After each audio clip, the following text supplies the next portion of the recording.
Jangan lupa like, comment, subscribe, dan klik ikon lonceng untuk terus update video-video terbaru. Assalamualaikum warahmatullahi wabarakatuh. Wahai sahabatku, semoga sahabatku dalam kondisi sehat walafiat di bawah lindungan dari Allah Subhanahu wa taala. Kita patut bersyukur karena kita masih diberi hidup, diberi kehidupan oleh Allah Subhanahu wa taala sehingga kita bisa menjalankan aktivitas ibadah. Ada kesempatan kita untuk meningkatkan kualitas dan kuantitas dari ibadah yang kita lakukan. Kita juga bersyukur karena kita diberi kesehatan oleh Allah Subhanahu wa taala sehingga dengan kesehatan itu kualitas dan kuantitas itu bisa mungkin untuk dilakukan. Karena kalau tidak sehat, maka kuantitasnya dan juga kualitas akan terganggu. Karena itu hidup sehat dan yang lebih penting lagi adalah kita masih diberi kekuatan iman oleh Allah Subhanahu wa taala. Dengan iman itu bermodalkan kesehatan, kehidupan kita bisa kita isi dengan sesuatu yang sifatnya adalah manfaat, sehingga pada bulan Ramadan ini alhamdulillah kita memiliki tiga-tiganya. Semoga ini terus berlanjut karena banyak di antara sahabat-sahabat kita dulu ada yang puasa bareng bersama kita, ada yang sholat tarawih bareng bersama kita, ada yang berhari raya bareng dengan kita, tapi saat ini sudah tidak bersama kita lagi. Karena itulah kita patut bersyukur, dan salah satu mensyukuri nikmat Allah itu adalah dengan cara menggunakan anggota tubuh kita ini sesuai dengan apa yang diharapkan oleh Allah Subhanahu wa taala. Kalau mata digunakan untuk membaca Al-Qur'an, tangan untuk menolong orang lain dan lain sebagainya, itu berarti tanda syukur terhadap nikmat Allah. Karena itulah maka pada kesempatan kali ini saya akan membicarakan, kalau sebelumnya pada video sebelumnya saya membicarakan menurut Imam Al-Ghazali malam Lailatul Qadar. Kalau malam itu, kalau misalnya puasa diawali pada hari Jumat dan kita pada hari Jumat, maka malam Lailatul Qadar akan terjadi pada malam yang ke-27 pada video saya sebelumnya.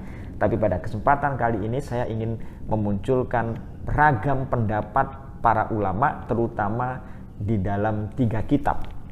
Yang pertama adalah dalam kitab I'anatul Talibin yang disebutkan dalam kitab I'anatul Talibin, yang kedua dalam kitab Hasyiatul Bajuri, dan yang ketiga dalam kitab Hasyah As-Sawi atau Hasyah dari Tafsir Sawi. Ini supaya kita memiliki referensi yang beragam, referensi yang banyak, sehingga kita bisa menekuni bersungguh-sungguh di malam-malam yang disebutkan oleh para ulama tadi itu berdasarkan pengalaman-pengalaman yang bersifat personal tentunya. Karena pengalaman-pengalaman yang bersifat personal ini belum tentu nanti kita akan mengalami seperti apa yang dialami oleh mereka yang memiliki pengalaman personal itu. Tetapi walaupun begitu, bahwa pengalaman-pengalaman personal itu kemudian ditulis dan disampaikan kepada murid-muridnya, dan murid-muridnya pun memegangi itu dan mengamalkan apa yang disampaikan oleh gurunya mereka, dan apa yang disampaikan itu kemudian ditulis dalam kitab-kitab itu.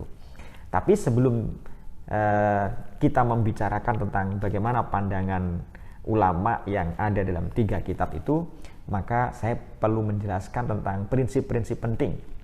Prinsip pentingnya begini, bahwa hakikat tentang Lailatul Qadar itu memang disembunyikan oleh Allah Subhanahu wa taala. Kapan waktunya disembunyikan? Tujuannya adalah supaya manusia ini bersemangat, bersungguh-sungguh, tidak melewatkan satu hari pun, tidak melewatkan satu kesempatan pun, tidak melewatkan satu detik pun untuk mengejar malam Lailatul Qadar itu. Sehingga kalau misalnya ada pendapat lebih dari puluhan, ada pendapat misalnya Abu Rozin mengatakan bahwa malam Lailatul Qadar itu terjadi pada malam 1 Ramadan misalnya, ada yang mengatakan malam 17, ada yang mengatakan malam ke-21, ada yang mengatakan malam 27. Kalau terlalu banyak pendapat begini, lalu seseorang akan mengatakan begini, kalau begitu mulai dari awal sampai akhir, mulai 1 Ramadan sampai akhir Ramadan saya akan bersungguh-sungguh untuk mendapatkan malam Lailatul Qadar itu. Jadi disembunyikan oleh Allah supaya manusia itu memang bersungguh-sungguh. Ibaratnya kalau misalnya kita lagi mengharapkan makanan tertentu, yang makanan itu nanti yang dibawa oleh penjual sayur. Dan biasanya penjual sayur itu datangnya tidak mesti, kadang jam 10 pagi, kadang jam 11 pagi, kadang jam 2 siang.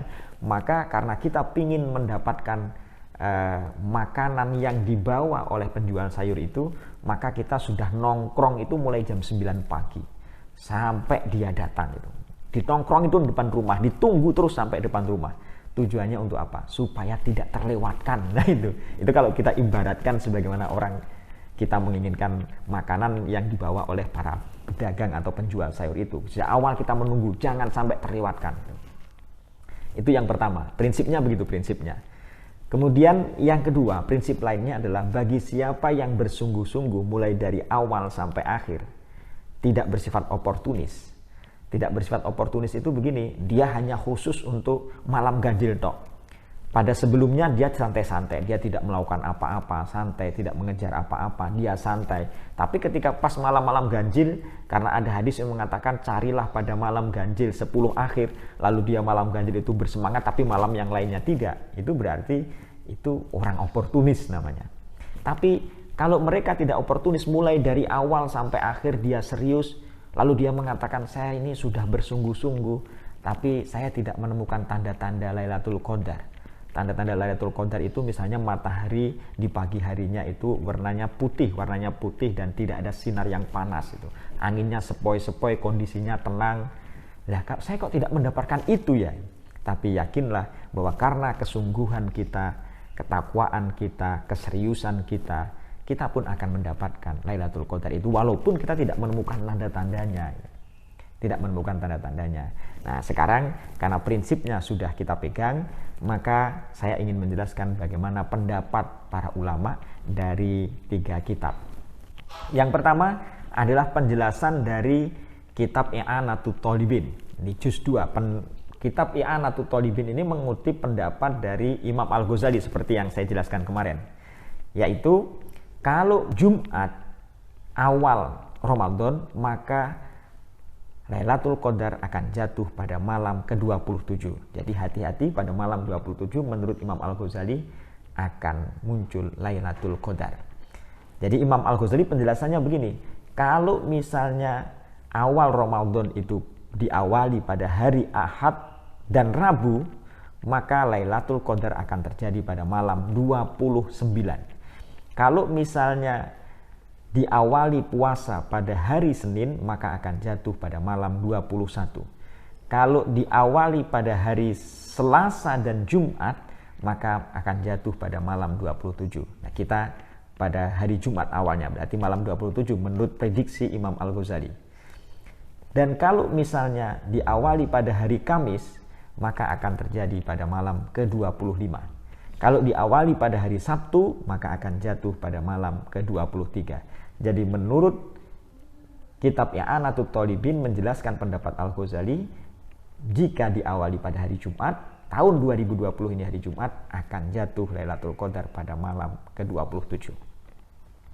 Kalau misalnya orang bertanya begini, dia kok tahu, kok bisa menandai membuat sebuah rumus-rumus begitu, dari mana Imam Al-Ghazali kok bisa rumus-rumus begitu? Orang itu kalau hatinya bersih, orang itu kalau hatinya dekat dengan Allah, cinta dengan Allah, maka akan dibuka sebagian dari rahasia-rahasia Allah. Dan mereka tahu, para ulama-ulama itu. Jadi kalau misalnya saya tidak bisa melihat, tidak bisa menandai itu, karena hati saya itu adalah hati yang dipenuhi oleh titik-titik hitam dan tertutup hijab yang tebal, sehingga tidak bisa melihat rahasia-rahasia yang diberikan oleh Allah Subhanahu wa Ta'ala. Karena hati kita ini masih gelap gulita. Tapi orang-orang yang memiliki kemampuan berhubungan dengan Allah, munajatnya bagus, kemudian dia hatinya bersih, terhindar dari penyakit-penyakit hati, dia bisa mendapatkan ini, tanda-tandanya bisa kelihatan. Kita bisa mengatakan misalnya Imam Syekh Zakaria An-Nawawi, misalnya pengarang kitab Al-Majmu', pengarang kitab Majmu', itu waktu kecil pun dia sudah melihat tanda-tanda Lailatul Qadar dengan sinar yang ada di rumah, sementara orang lain tidak melihatnya. Kemudian orang mengatakan itu adalah malam Lailatul Qadar. Jadi kalau misalnya ada yang bertanya, kok bisa dia membuat rumus-rumus begitu? Nah, itu bedanya antara kita dengan ulama yang hatinya bersih. Bedanya begitu. Jadi menurut Imam Al-Ghazali dalam kitab I'anatul Talibin pada malam ke-27. Sekarang dalam kitab Hasyatul Bajuri. Menurut kitab Hasyatul Bajuri, kalau bulan puasa awal Ramadan itu pada hari Jumat, maka malam Lailatul Qadar terjadi pada malam ke-29. Jadi kalau Al-Ghazali malam 27, tapi kalau dalam kitab Hasyiatul Bajuri malam ke-29. 29. Kalau misalnya hari Sabtu itu malam ke-21. Kalau awal Ramadan hari Sabtu malam ke-21. Kalau awal Ramadan hari Ahad berarti malam ke-27. Kalau hari Senin malam ke-29. Awalnya hari Selasa malam ke-25. Kalau hari Rabu awal Ramadan malam ke-27. Kalau awalnya adalah hari Kamis, maka carilah pada malam-malam ganjil di 10 akhir bulan Ramadan. Orang bertanya lagi, lah kok berbeda antara Imam Al-Ghazali dan penjelasan kitab Hasyiatul Bajuri? Kenapa kok berbeda? Sama-sama hari Jumatnya menurut I'anatul Talibin mengutip dari Al-Ghazali malam 27, Hasyiatul Bajuri kok malam 29, kok beda-beda? Barangkali begini, itu adalah bagian dari rahasia Allah. Barangkali Lailatul Qadar itu bersifat personal juga. Personal itu artinya barangkali saya akan mengalami Lailatul Qadar pada hari ini, tapi orang lain pada hari itu, hari ini orang lain lagi pada hari itu. Karena ada satu pendapat juga yang mengatakan bahwa malam Lailatul Qadar itu ya di antara malam 1 sampai malam 30. Jadi pendapatnya sekitar 20 lebih itu pendapat-pendapat yang menjelaskan kapan terjadinya malam Lailatul Qadar itu. Imam Syafi'i misalnya lebih condong kepada malam 21 misalnya. Jadi berbeda-beda. Bisa mungkin karena ini adalah rahasia yang diberikan oleh Allah Subhanahu wa taala, Lailatul Qadar itu bersifat personal. Jadi saya bisa malam 21, sahabatku bisa malam 27, sahabat yang lain bisa malam 25. Jadi Allah memberikan tanda-tanda yang berbeda kepada ulama-ulama ini. Lalu dirumuskan dalam sebuah rumus-rumus yang ditularkan pada murid-muridnya nanti menulis dalam kitab itu. Bisa mungkin begitu. Lagi-lagi ini kan bersifat prediksi, sahabatku. Bukan fixed price, bukan harga mati gitu. Itu penjelasan dalam kitab Hasyiatul Bajuri. Jadi menurut kitab Hasyiatul Bajuri kalau awalnya adalah hari Jumat, ini tahun ini 2020 ini berarti malam 29. Sekarang menurut penjelasan kitab Hasyiatus Shawi, tafsir Shawi, ini mengikuti pendapat Abul Hasan As-Sadzili misalnya. Abul Hasan As-Sadzili misalnya mengatakan bahwa kalau misalnya bulan Ramadan itu diawali pada hari Ahad, itu malam ke-29. Kalau diawali pada hari Senin, malam 21. Kalau hari Selasa, malam 27. Kalau misalnya hari Rabu, malam ke-19.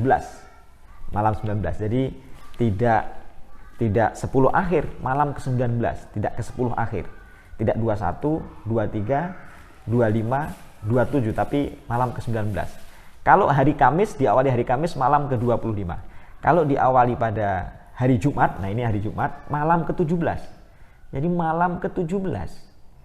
Malam ke-17. Orang Indonesia mengadakan namanya malam Nuzulul Quran, malam 17. Kalau misalnya hari Sabtu, malam ke-23. Malam ke-23. Jadi kalau dalam penjelasan 3 kitab ini, I'anatul Talibin malam ke-27. Hasyiatul Bajuri malam ke-29. Kalau Hasyiatus Shawi, tafsir Shawi malam ke-17, berarti sudah berlalu. Kalau kita mengatakan, waduh malam 17 kita terlewatkan tidak melakukan apa-apa. Nah barangkali mengikuti pendapat I'anatul Talibin masih ada kesempatan. Mengikuti Hasyiatul Bajuri masih ada kesempatan. Tetapi ikuti prinsip yang saya jelaskan tadi itu. Dan apa yang dikatakan oleh jumhurul ulama, para ulama, kebanyakan ulama mengatakan bahwa malam Lailatul Qadar itu terjadi di malam-malam ganjil pada 10 akhir Ramadan, dan itu yang dipraktekkan oleh Rasulullah Shallallahu Alaihi Wasallam. Kalau sudah akhir Ramadan, maka Rasulullah Shallallahu Alaihi Wasallam memperbanyak iktikaf di masjid. Sahabatku, semoga ini bisa menjadi perhatian. Ingatlah apa yang kita bicarakan pada awal tadi. Prinsipnya adalah siapa yang bersungguh-sungguh, maka dia akan mendapatkannya. Walaupun dia tidak menemukan tanda-tandanya tadi itu. Matahari tidak bersinar dengan panas, warnanya putih, kemudian tidak panas bersengatan, sepoi-sepoi, anginnya, situasinya tenang, dan lain sebagainya. Insya Allah kalau kita bersungguh-sungguh, imanan wahtisaban, dengan iman dan mengharap ridho Allah Subhanahu wa Ta'ala, memahami eksistensi diri, mengoreksi terhadap kelemahan-kelemahan pada tahun sebelumnya, lalu ingin melakukan perbaikan di tahun-tahun berikutnya. Kalau begitu berarti dia akan putih bersih, mendapatkan malam 1000 bulan. Yang 1000 bulan itu hitungannya sama dengan kira-kira 80 tahun lebih 4 bulan. Semoga ini bermanfaat. Wallahu a'lam bishawab wa ilaihil marji wal ma'ab. Assalamualaikum warahmatullahi wabarakatuh.